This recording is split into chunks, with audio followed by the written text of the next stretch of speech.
Central crime స్టేషన్లో అశ్విరెడ్డి మీద cheating case నమోదైంది. మనకు తెలిసిందే.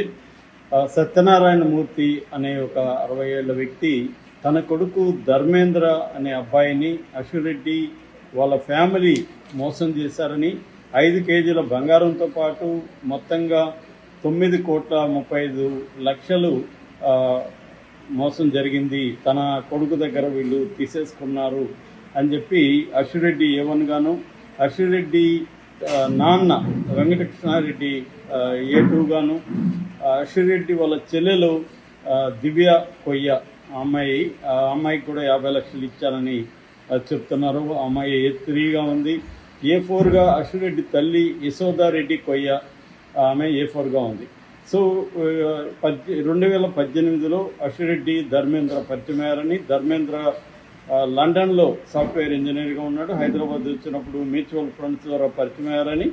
సో అక్కడి నుంచి 2 ఏళ్ల పాటు వీళ్ళిద్దరూ పెళ్లి చేసుకుందామని తిరిగారని, సో ఆ అమ్మాయి కూడా పెళ్లి ఒప్పుకుందని, అప్పటికే ఈ అబ్బాయికి ఒక పెళ్ళి అయ్యి విడాకుల ప్రాసెస్లో ఉంది. ఆ విషయం కూడా ధర్మేంద్ర అమ్మాయికి చెప్పాడు. అయినా పర్లేదు, నేను పెళ్లి చేసుకుంటానని అమ్మాయి అనేది. ఇలాగా ఈ 2 ఏళ్లలో అమ్మాయి నాకు ఎడ్యుకేషన్ లోన్ ఉందని, ఫైనాన్షియల్ ప్రాబ్లమ్స్ ఉన్నాయని చెప్పి దాదాపు 70 లక్షల వరకు ఈ అబ్బాయి దగ్గర వసూలు చేసింది. సో ఇదంతా అయినాక 2 ఏళ్ల తర్వాత నేను నిన్ను పెళ్లి చేసుకోవట్లేదు అనేది అమ్మాయి చెప్పింది. దాంతో అబ్బాయి నా డబ్బులు నాకు ఇచ్చే అన్నాడు. అప్పుడు హేమ ఎంటర్ అయింది, నటి మధ్యవర్తిత్వం వహించింది.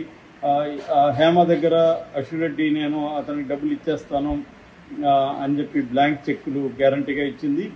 బట్ కొద్ది రోజుల తర్వాత బ్లాంక్ చెక్కులు తీసుకుని వెళ్ళి ఆ అమ్మాయి చించేసింది. సో దాని తర్వాత వీళ్ళ తల్లి యశోదరెడ్డి, చెల్లెలు దివ్య ఎంటర్ అయ్యారు. వీళ్ళిద్దరు ఈ అబ్బాయితో మాట్లాడారు. మా పాప సినిమా ఇండస్ట్రీలో తగిన ఛాన్సులు రాలేదు, కొద్దిగా డిప్రెషన్లో ఉంది, నిన్నే ఖచ్చితంగా పెళ్లి చేసుకుంటుంది, మేము ఉన్నాం కదా, మేము మాట్లాడతామని చెప్పి మళ్ళీ అతన్ని రప్పించారు. సో అక్కడి నుంచి మళ్ళీ వాళ్ళు 2025 వరకు కూడా కంటిన్యూ అయ్యారు. ఈ 5 ఏళ్లలో మొత్తం ఒక ప్లాట్, 3 కోట్ల ప్లాట్తో సహా కార్లు, గోల్డ్, తర్వాత ఆ అమ్మాయికి ఖర్చులకి డబ్బులు, మంత్లీ ఎక్స్పెన్సెస్ మొత్తం కూడా ఈ అబ్బాయి ఇచ్చుకుంటూ వచ్చాడు. ఇలాగా మొత్తంగా 9,35,00,000 ఇచ్చానని చెప్తున్నారు. దానికి సంబంధించి డీటెయిల్ బ్యాంక్ స్టేట్మెంట్లు కూడా పోలీసు వాళ్ళకి సబ్మిట్ చేస్తారు. అవి కూడా ఇప్పుడు మీడియాలో వైరల్ అవుతున్నాయి. అట్లాగే కమ్యూనికేషన్ రికార్డ్స్ కూడా సబ్మిట్ చేశారు. విట్నెస్లను కూడా ప్రవేశపెట్టారు. ప్రైమా ఫేసి ఎవిడెన్స్ ఉంది కాబట్టి సెంట్రల్ క్రైమ్ స్టేషన్లో ఈ కేసు నమోదైంది. దీన్ని ఎకనామిక్ అఫెన్సెస్ వింగ్కి అప్పగించారు.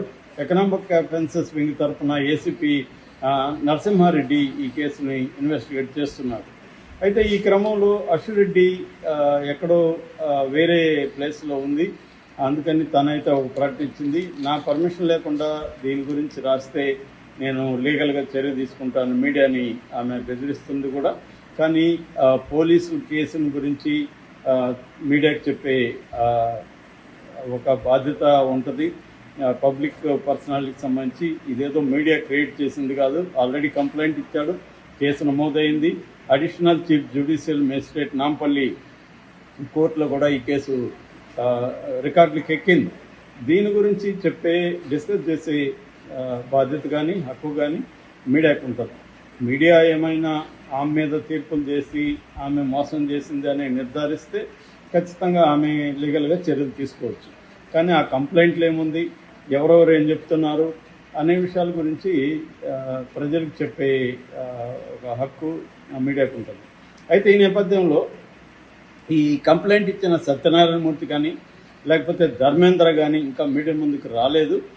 వాళ్ళ దగ్గర ఏమేమి ఆధారాలు ఉన్నాయని మీడియాకి చెప్పలేదు. ఓన్లీ లీగల్గా మాత్రం వాళ్ళు ముందుకెళ్తున్నట్టుగా తెలుస్తుంది.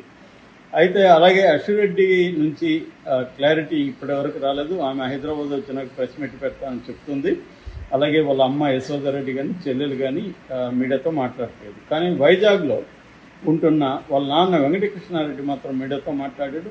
ఆయన కొన్ని సంచలన విషయాలు చెప్పాడు. అదేంటంటే తనకి 2021లో కాకినాడ నుంచి సత్యనారాయణ వ్యక్తి ఫోన్ చేసి నా కొడుకు మీ అమ్మాయి ప్రేమించుకుంటున్నారు, వాళ్ళు అబ్రాడ్లో కలీగ్స్గా ఉన్నారు, సో వాళ్ళిద్దరు పెళ్లి గురించి మీతో మాట్లాడాలి అన్నప్పుడు, సరే ఫోన్లు ఎందుకు మీరు ఇంటికి రండి అంటే వీళ్ళు వెళ్ళి అగనంపూడి అనే విలేజ్లో ఉంటున్న ఈ వెంకటకృష్ణారెడ్డిని కలిశారు.